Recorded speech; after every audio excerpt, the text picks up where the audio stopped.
भक्तों, जैसी भक्ति भगवान हनुमान जी करते हैं, उनकी कथाएं भी अमर हो जाती हैं। ऐसी ही एक कथा है भगवान श्री कृष्ण के रूप जगन्नाथ और भक्त हनुमान की।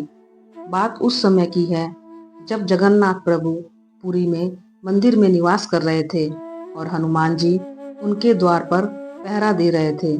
तभी नारद मुनि भगवान के दर्शन की अभिलाषा लेकर आते हैं, लेकिन हनुमान जी उन्हें रोकते हुए कहते हैं कि मुनिवर, अभी आप रुक जाइए, मेरे प्रभु अभी विश्राम कर रहे हैं। कुछ देर बाद नारद मुनि कक्ष के भीतर जाते हैं तो भगवान को काफी परेशान देखते हैं और नारद जी द्वारा प्रश्न करने पर भगवान जगन्नाथ उन्हें बताते हैं कि मैं इस समुद्र की ध्वनि की वजह से आराम नहीं कर पा रहा हूँ।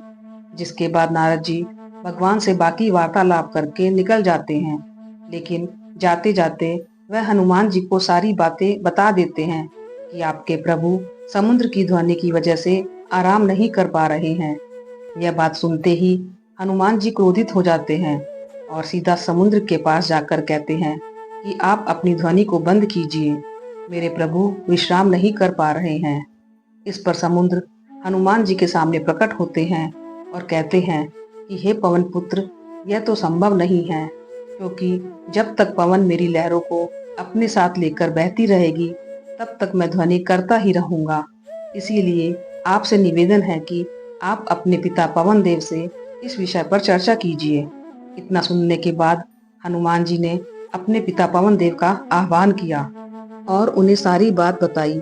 इस पर पवन देव ने कहा कि पुत्र, ऐसा तो संभव नहीं है, लेकिन इसका एक उपाय है कि तुम इस मंदिर के चारों तरफ पवन की इतनी वेग उत्पन्न कर दो जिससे समुद्र की ध्वनि मंदिर के अंदर तक पहुंच ही ना पाए।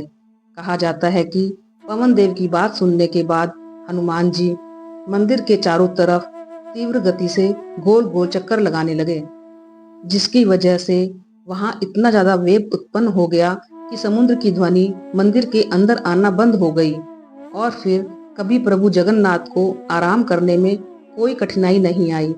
प्रभु जगन्नाथ मंदिर के भीतर समुद्र की ध्वनि के न आने के पीछे रहस्य को लेकर एक दूसरी प्रचलित कथा भी सुनने को मिलती है। इस कथा के मुताबिक जब भगवान जगन्नाथ पृथ्वी पर आए थे तो एक दिन समुद्र का बड़ा मन हुआ कि भगवान के दर्शन करने के लिए जाएं।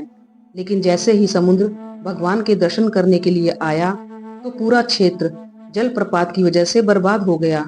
तब भक्तों ने भगवान जगन्नाथ जी को मदद के लिए पुकारा। तब भगवान जगन्नाथ जी ने हनुमान जी को समुद्र को नियंत्रित करने के लिए नियुक्त किया। पवन सुत ने समुद्र को बांध दिया। यही वजह है कि पुरी का समुद्र शांत रहता है। लेकिन समुद्र ने फिर चतुराई दिखाई और हनुमान जी की भक्ति को ललकारा। उन्होंने कहा कि तुम प्रभु के कैसे भक्त हो जो कभी दर्शन के लिए ही नहीं जाते? तुम्हारा मन नहीं करता प्रभु जगन्नाथ के अनुपम सौंदर्य को निहारने का? तब हनुमान जी ने भी सोचा कि बहुत दिन हो गए हैं, क्यों ना आज प्रभु के दर्शन कर लें। इस तरह जब भी पवन सुत मंदिर जाते तो समुद्र भी उनके पीछे चल पड़ता। इस तरह से मंदिर में फिर से क्षति होनी शुरू हो गई। तब जगन्नाथ जी ने हनुमान जी की इस आदत से परेशान होकर उन्हें स्वर्ण बेड़ी से बांध दिया। भक्तों, आपको बता दें कि जगन्नाथपुरी में सागर तट पर बेड़ी हनुमान जी का प्राचीन मंदिर वही है जहां उन्हें भगवान जी ने बांधा था, जिसकी वजह से मंदिर में समुद्र की ध्वनि नहीं आती है। भक्तों, आपको ये कथा कैसी लगी कमेंट बॉक्स में जरूर बताएं।